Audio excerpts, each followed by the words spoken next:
گفته میشه که در زمانهای بسیار بسیار دور قبل از میلاد مسیح، فیلسوف بزرگ افلاطون در کتابخونه بسیار بزرگ خودش در حال مطالعه بوده.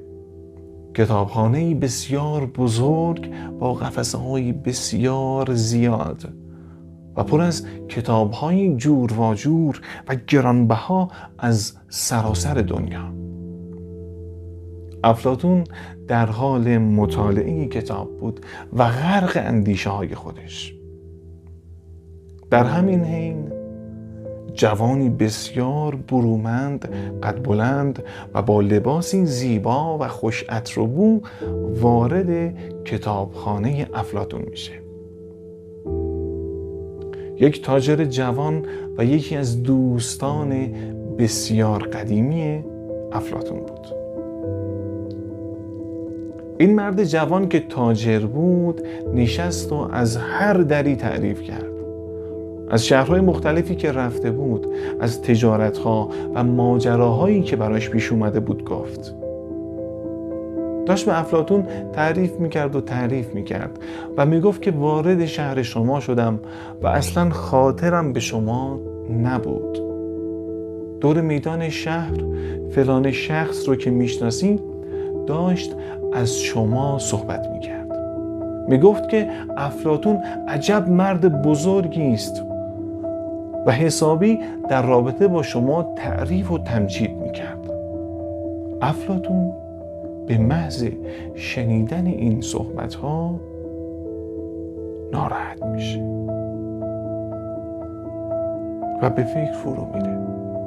تاجر جوان تعجب میکنه و از افلاطون عذرخواهی میکنه.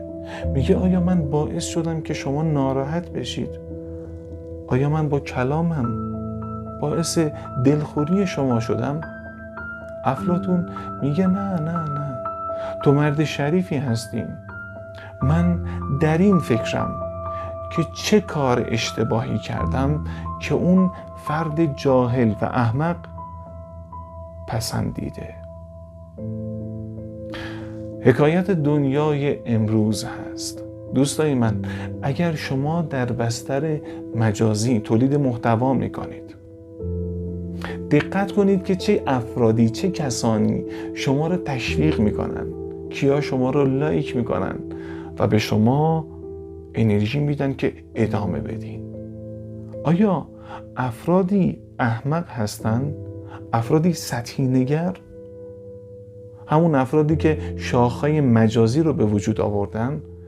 یا نه محتوای شما انقدر با ارزش هست که 4 نفر کارآفرین، 4 تا نویسنده، مدرس، 4 تا ورزشکار داره از شما حمایت میکنه، شما رو تشویق میکنه و این میتونه یه فاکتور خیلی خوب باشه که ما تشخیص بدیم که آیا مسیرمون رو توی شبکه‌های اجتماعی داریم درست طی می‌کنیم یا نه.